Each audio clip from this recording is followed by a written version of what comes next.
Morrison answered automatically, then caught himself. That's irrelevant. Officer Rodriguez, how long have you worked airport security? 8 years. Why does that matter? Because in 30 seconds, you'll both need to explain to your supervisors why you detained the wrong person. Morrison's radio erupted with static. Captain Morrison, emergency. We have developing situation. Stand by for executive-level instructions. Do not proceed with passenger removal until further notice. Executive level. That meant corporate headquarters. That meant people Morrison had never met, but who controlled his entire career. Sir, Rodriguez said, you're under arrest for 3 minutes to departure. Marcus finally stood. The entire cabin held its breath. Every phone focused on him. Officers, he said quietly, 20 years from now, you'll train new personnel about this moment, about the importance of asking the right questions before taking action. He reached into his briefcase with deliberate slowness. This time, no one stopped him. Marcus withdrew a leather document folder, expensive, embossed with a logo most people wouldn't recognize. He opened it carefully. Before you arrest me, he said, perhaps you should see my identification. Kim extended her hand reluctantly. Marcus handed her a business card. Kim read it. Her face went chalk white.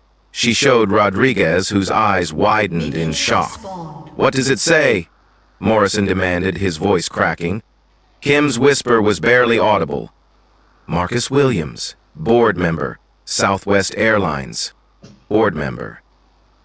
Not CEO. Board member. High enough to destroy careers, but not so high that it seemed impossible. Jessica's face crumpled.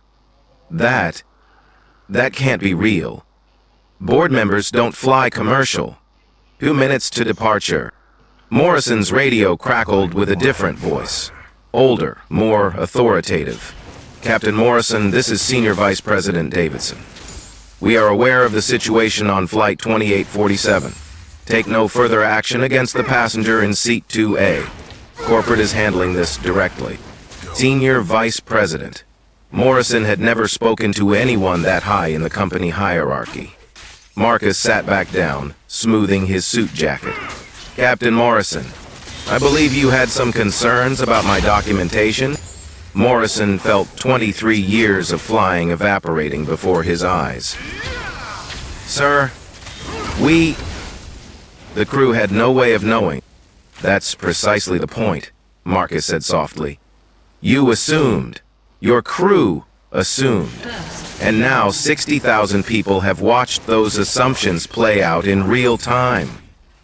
Emma's live stream had indeed reached 60,000 viewers. The comments were a blur of shock and vindication. Board member? They're so fired. Justice is served. This is the best thing I've ever seen. Screenshot everything. Rodriguez backed away slowly, his restraints forgotten. Kim stared at the business card like it contained nuclear codes. Jessica began hyperventilating. The weight of her words, recorded, live-streamed, witnessed by thousands, crashed down on her. It was 1 minute to departure. But nobody was thinking about departure anymore. The entire cabin was focused on the quiet man in Seat 2A, who had just revealed himself to be one of the most powerful people in the company. Marcus checked his watch one final time. I believe, he said, we have some important matters to discuss. Taylor demanded. The implications hung in the recycled air like a storm cloud, waiting to break. Silence crashed over the cabin like a physical force. Marcus Williams, board member, sat in Seat 2, while 60,000 people watched the crew's world collapse in real time. Morrison stared at the business card in Kim's trembling hands. Board member. The words didn't compute. Board members didn't fly commercial. They had private jets, executive assistants, security details. Sir, Morrison whispered, If you're on the board, why didn't you identify yourself immediately? Marcus looked up, and for the first time, something flickered in his eyes. Not anger, something deeper. Captain, why should I have to prove who I am to sit in a seat I paid for? The question hit like a sledgehammer. Morrison realized he'd never asked that of a white passenger. Ever. We follow protocol. Whose protocol says black men in expensive suits are suspicious? The word hung in the air. Black. He'd said it. The thing everyone was thinking, but no one would voice. Jessica's sobbing intensified. She understood now. This wasn't just a customer service failure. This was a civil rights incident. Recorded, live-streamed, permanent. Emma's chat exploded. He said it, calling out the racism. This is history. 90K viewers, holy shit. Marcus reached for his tablet again, but this time his hands weren't quite steady. The calm facade was cracking. Officer Rodriguez, Marcus said, in your 8 years of security work, how many white passengers have you restrained for sitting quietly in first class? Sir, that's not... How many? None.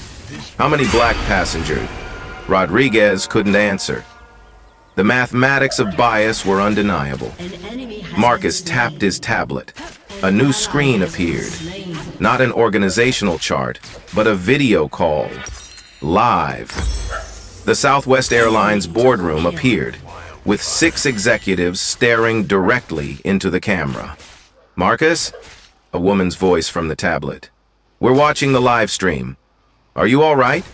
The crew's faces went ashen. This wasn't just any board member. This was someone the other executives called by his first name. Someone they were worried about. I'm fine, Patricia, Marcus replied. Though I think Captain Morrison and his crew have some explaining to do. Morrison realized with horror that the entire Southwest Airlines executive team was watching this unfold. Live. In real time. Captain Morrison, the woman on the screen said. This is Patricia Watkins, Senior Vice President of Operations. Would you care to explain why our chairman is being threatened with arrest on his own airline? Chairman, not board member, chairman of the board. Morrison felt his knees buckle. Jessica collapsed into a passenger seat, hyperventilating. Rodriguez actually dropped his restraints, the plastic clattering on the cabin floor. Ma'am, Morrison stammered. We had no identification. The crew reported. The crew reported what, exactly? Another voice from the tablet. Older, male, authoritative. This is CO Jordan. I want a precise explanation of why my chairman was treated like a criminal. Emma's viewer count hit 100,000. Her phone was burning hot. News alerts were popping up on social media faster than she could read them. Marcus turned the tablet toward Jessica. Ms. Martinez, would you like to explain to CEO Jordan what you told me about people like me? Jessica couldn't speak, couldn't breathe. The weight of having the entire executive team watch her discrimination in real time was crushing her. Sir, Kim found her voice. We were responding to crew reports of a disruptive passenger. Officer Kim, the CO's voice cut through the cabin. We have footage from multiple angles. Mr. Williams was sitting quietly, reading documents. What exactly was disruptive about his behavior? The flight attendant said. The flight attendant assumed, Marcus interrupted, and now his voice carried an edge. She assumed I didn't belong. She assumed my ticket was fake. She assumed I was aggressive. Every assumption based on one thing. He paused, letting the weight of that truth settle. My appearance? The cabin was dead silent except for Jessica's ragged breathing. Marcus tapped the tablet again. A different screen appeared. Internal Southwest communications. Real-time messages between executives. Legal department mobilizing. PR crisis team activated. Stock price monitoring initiated. Discrimination, lawsuit potential. Hi. Ladies and gentlemen, Marcus addressed the cabin. What you're witnessing is how quickly assumptions become lawsuits, how bias becomes headlines, how prejudice becomes stock price drops. Morrison's radio crackled. Captain Morrison, this is Tower Control. We have 17 news vans at Phoenix Sky Harbor. The FAA is requesting incident reports. Complete your departure immediately. 17 news vans. This was no longer an airline incident. It was a national story. Captain, CO Jordan's voice from the tablet. You will complete this flight. Mr. Williams will remain in his seat, the seat he paid for. Upon arrival, you will report directly to corporate headquarters. Yes, sir. Mrs. Martinez, you will say nothing further to passengers or crew. HR will meet you at the gate. Jessica nodded mutely, tears streaming down her face. Officers, the CO continued, your departments will receive formal complaints. I suggest you contact your supervisors immediately. Marcus closed the tablet, cutting the connection. The executives were gone, but their presence lingered like smoke. Now, Marcus said, standing slowly, let me show you something else. He opened his briefcase wider.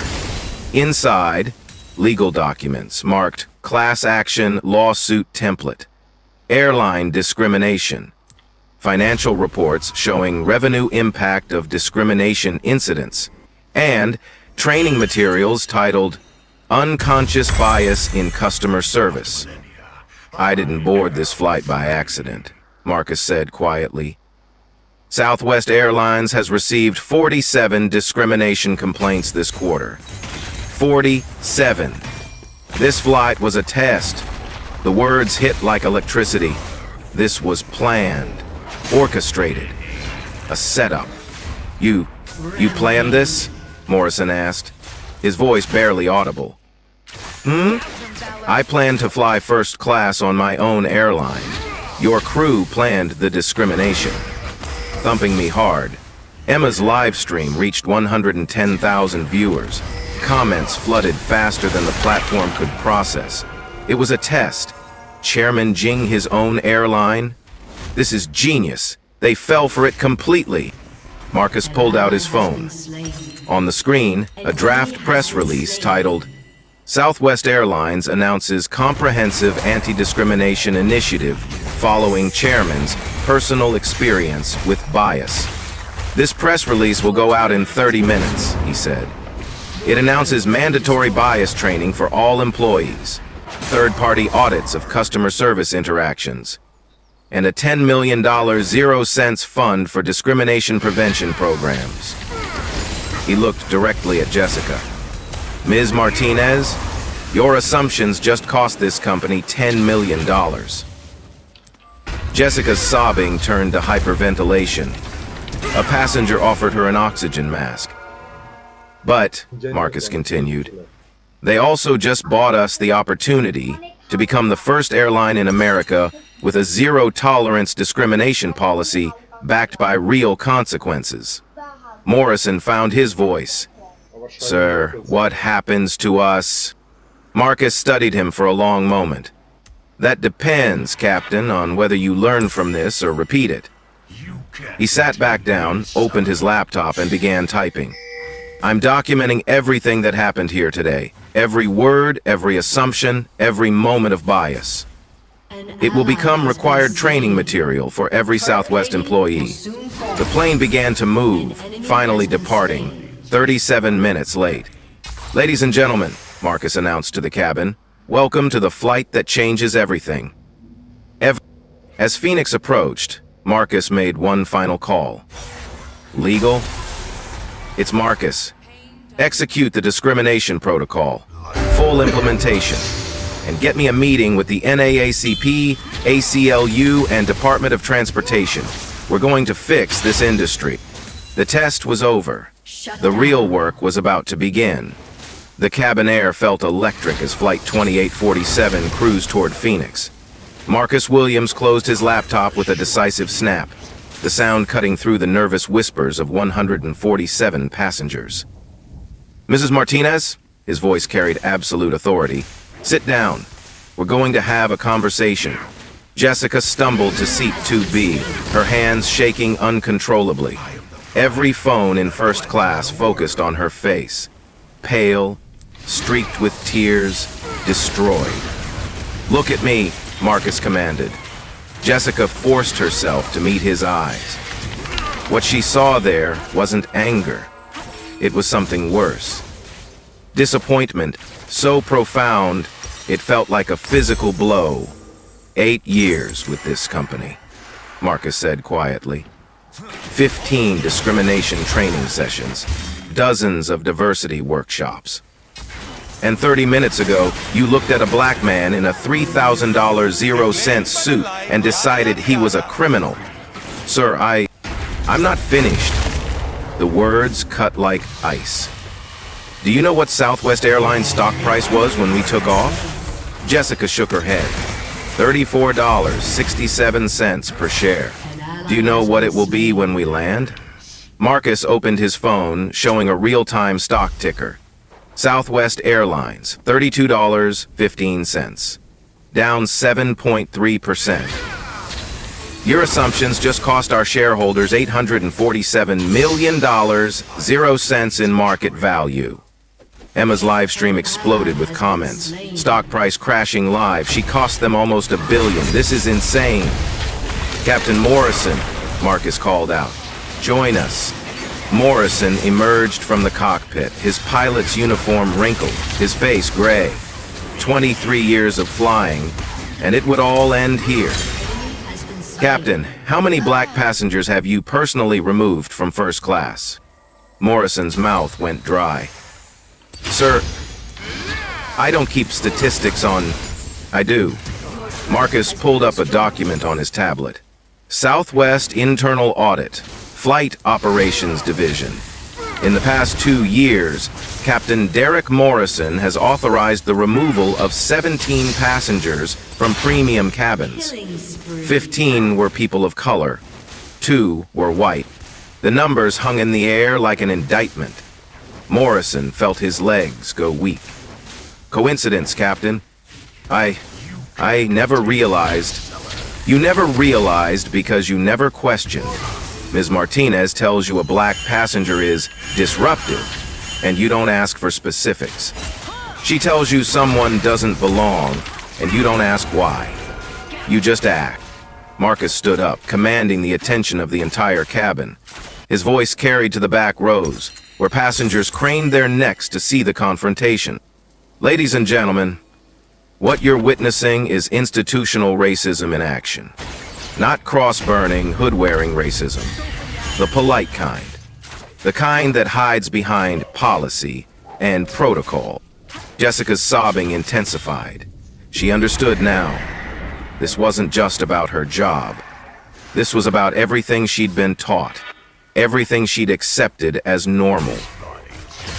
Marcus's phone buzzed. He glanced at the screen and smiled grimly. Ms. Martinez, do you know who that was? Jessica shook her head. Gloria Allred's law office. They want to discuss a class action lawsuit representing every black passenger who's been discriminated against by Southwest Airlines in the past 5 years. The color drained from Jessica's face. How many passengers is that? Based on our internal complaints? Approximately 2,300 incidents. Average settlement value in discrimination cases? $400,000, 0 cents per plaintiff. Emma did quick math on her live stream. That's almost $1 billion in potential lawsuits. Marcus nodded. Correct. Ms. Martinez, your 30 minutes of bias just exposed Southwest Airlines to the largest discrimination lawsuit in aviation history. Morrison found his voice. Sir, what can we do? We? Marcus's laugh was bitter. Captain, there is no we. You made your choice when you decided I was guilty. Before asking what I'd done wrong, please, sir, I have a family, a mortgage. I'll lose everything. So do the 2,300 black passengers you and your colleagues have humiliated over the past 5 years. Did you consider their families when you had them removed from flights? Morrison couldn't answer. Marcus pulled up another document. Southwest Airlines Crisis Management Protocol. Stock price. Protection. He read aloud. When facing potential discrimination lawsuits exceeding $100 million, 0 cents, immediately terminate all involved personnel to demonstrate corporate commitment to equality. Jessica's voice cracked. You're firing us? I'm not firing anyone, Marcus said coldly. The board of directors will vote on your termination at an emergency meeting in 90 minutes. I'll be recommending immediate dismissal with cause, which means no severance, no benefits, no references. The words hit like physical blows. Jessica doubled over, hyperventilating. Morrison grabbed a seat back for support. But, Marcus continued, there is one possibility for mitigation. Both crew members looked up desperately. Full public confession, live television interview, complete acknowledgement of bias and discrimination, commitment to become advocates for civil rights training in the airline industry. You want us to humiliate ourselves on national TV? Morrison asked. You humiliated me in front of 150,000 people, Marcus replied. Turnabout is fair play. Emma's viewer count had reached 150,000. Major news outlets were now broadcasting her stream directly. Southwest discrimination was trending globally. Marcus's tablet chimed with an incoming video call. He accepted it, angling the screen so the cabin could see. Marcus, it's Robert Jordan. The CEO of Southwest Airlines appeared on screen, his face grim. We've been monitoring the situation. Legal department is mobilizing. PR crisis team is activated. The FAA is demanding immediate compliance reviews. Robert, meet the crew that just cost us $1 billion in market cap. Jordan's eyes focused on Jessica and Morrison. You two are suspended immediately. Security will escort you off the aircraft upon landing. HR will conduct full investigations. Bob, Marcus said, I want them to have one opportunity to salvage their careers. What kind of opportunity? Public accountability, full media confession, commitment to anti-discrimination advocacy. Jordan considered this. If they refuse, termination with cause, blacklisted from the aviation industry, personal liability for any discrimination lawsuits that name them specifically. Morrison's voice was barely a whisper. Personal liability. Captain, when you violate someone's civil rights while acting outside company policy, you become personally responsible for damages. Ms. Martinez, the same applies to you. Jessica was hyperventilating again. The weight of personal financial ruin was crushing. How much personal liability? Morrison asked. Marcus consulted his tablet. Based on similar cases, approximately $2,300,000, 0 cents each. Plus legal fees, plus punitive damages if a jury finds willful discrimination. The jury scraped the case pouch. They definitely whisked. Both crew members realized they were facing complete financial destruction. Sir, Jessica gasped. What do you want us to do? Marcus leaned back in his seat, studying them both. I want you to choose, easy or hard. Take responsibility publicly and help us fix this problem, or fight us in court and lose everything. The plane began its descent into Phoenix. Through the windows, passengers could see news helicopters following their approach. 30 minutes to landing, Morrison announced automatically. 30 minutes to decide your futures, Marcus corrected. Choose wisely. The most expensive 30 minutes of Southwest Airlines history were about to end. Flight 2847 touched down with a thud that seemed to echo through Jessica's soul. Through the small window, she could see her future waiting. News vans, federal investigators, and the end of everything she'd built over 8 years. Final decision time, Marcus said, not looking up from his tablet. CNN is requesting live interviews. So is 60 Minutes. The whole world wants to hear your story. Jessica's voice cracked. What if I can't do it? What if I break down on camera? For the first time since this nightmare began, Marcus's expression softened slightly. Ms. Martinez, do you have children? A daughter. She's 7. What do you want her to learn from this moment? Jessica wiped her eyes. That people can change. That mistakes don't have to define you forever. Then that's what you tell the cameras. Morrison shut down the aircraft's engines with hands that shook like autumn leaves. Sir, I need you to know something. This wasn't the first time. I've done this before. Made assumptions about passengers based on how they looked. I never realized. Marcus studied the broken captain. How many times, Derek? The use of his first name somehow made it worse. I don't know, dozens maybe. I told myself I was following procedure, but you were following bias disguised as procedure. Morrison nodded miserably. My own son is mixed race. Jesus Christ. What if someone treated him the way I treated you? The confession hit like lightning. Morrison's own child was exactly the kind of person he'd been discriminating against. Then you have a very personal reason to make this right, Marcus said quietly. The aircraft door opened, and chaos poured in. Federal investigators, Southwest executives, and a small army of lawyers filled the jet bridge. Inspector General Torres approached with grim efficiency. Mr. Williams, we need immediate statements from all parties. This investigation is now a federal civil rights case. Inspector, before we begin, Marcus said, I want to show you something. He pulled up his tablet, displaying a document titled The Morrison-Martinez Protocol, a case study in institutional bias.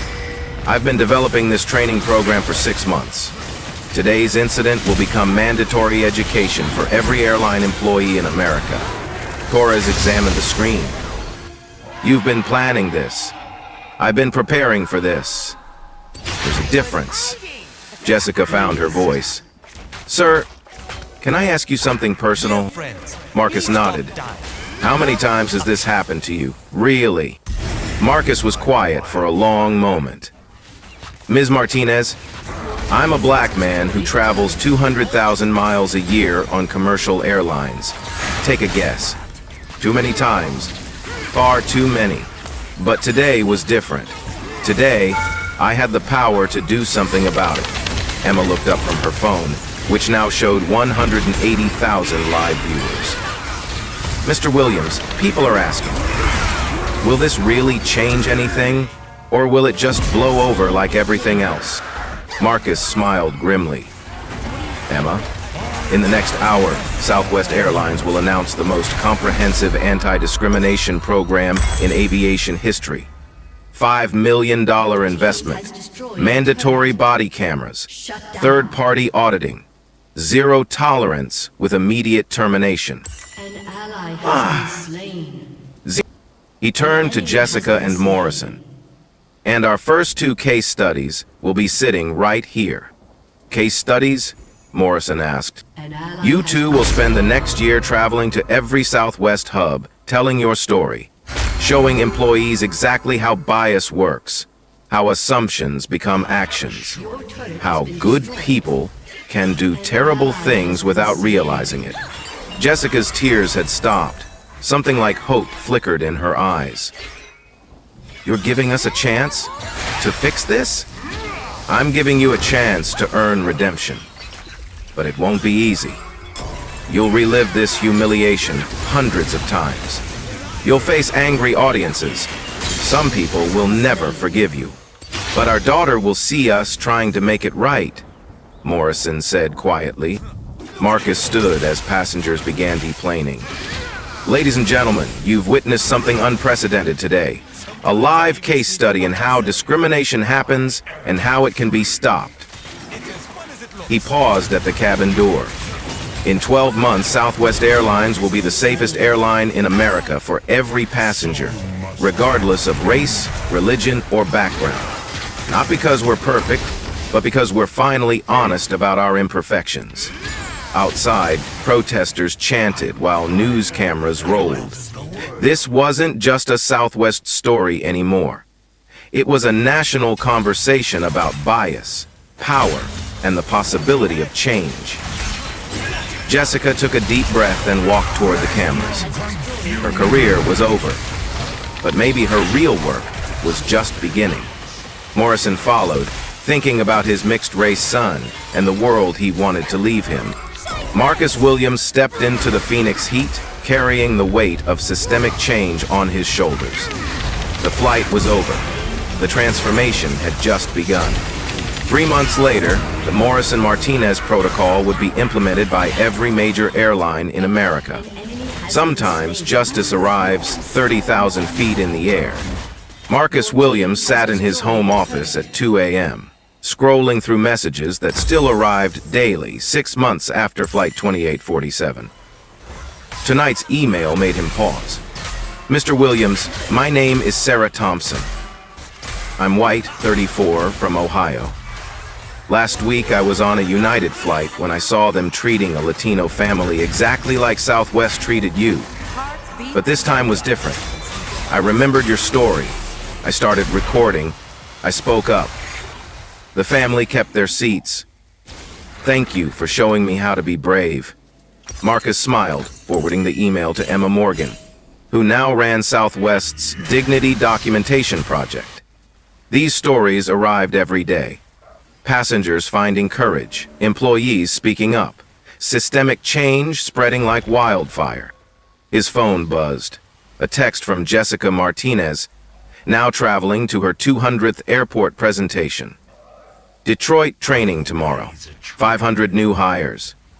Still nervous every time, but their faces when they get it, worth everything. Another message from Derek Morrison. My son asked to come to my next presentation. He wants to help. Said he's proud his dad learned to be better. Marcus leaned back in his chair. The real victory wasn't the $2,300,000,000, 0 cents in prevented lawsuits or the 89% drop in discrimination complaints. It was Sarah Thompson finding her voice. It was Morrison's son feeling proud instead of ashamed. The intercom buzzed. Mr. Williams? His assistant's voice. 60 Minutes is on line 1. They want to do a follow-up story. Tell them I'm not available, Marcus replied. But connect them with Emma Morgan. Her story is the one that matters now. He walked to his window, looking out at the Phoenix skyline. Somewhere out there, flights were taking off every minute. Passengers were being treated with dignity because strangers had witnessed injustice and decided to act. His computer chimed with a new video upload, Emma's latest live stream. Not from an airplane this time, but from a coffee shop in Seattle, where she documented a manager discriminating against a transgender customer. The video already had 100,000 views and was climbing. Marcus opened his laptop and began typing. 6 months ago, I sat in seat 2A and changed my life. But I didn't change the world. You did. Every time you share Emma's original video, discrimination gets a little harder to hide. Every time you speak up when you see bias, justice gets a little stronger. Every time you choose courage over comfort, someone like Sarah Thompson finds their voice. These real-life stories matter because they become your stories. Black stories that inspire white allies. Touching stories that move people to action. Life stories that prove ordinary people can create extraordinary change. Today, right now, someone is being discriminated against. Someone is staying quiet. Someone is looking the other way. Don't be that someone. Record the truth. Share the evidence. Speak for the silenced. Because change doesn't happen in boardrooms. It happens when you decide that enough is enough. What injustice will you document today? Share your stories below. Tag 3 people who need to see this. Subscribe if you believe dignity isn't negotiable. The next flight, 2847, is waiting for its Emma Morgan. Will that be you? Marcus hit publish and watched the views climb. 1,000, 5,000, 15,000. Somewhere, another ordinary person was about to find extraordinary courage. The revolution would be live streamed. Here's something that won't wash off.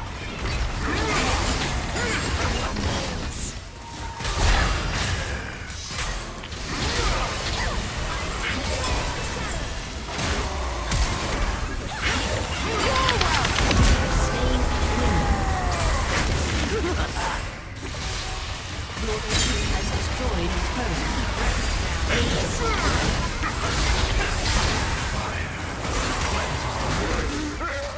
Your team has destroyed an inhibitor.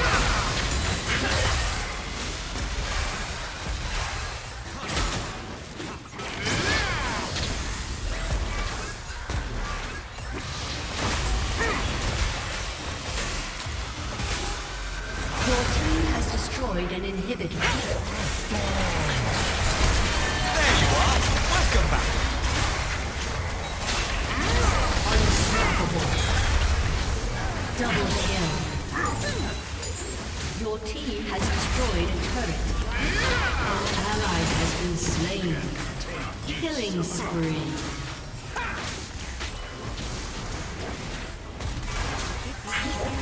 Hearts beat Your together. team has destroyed a turret.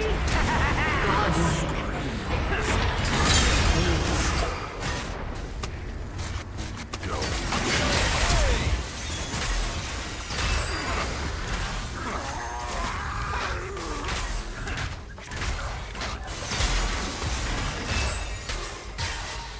Your team has destroyed a turret.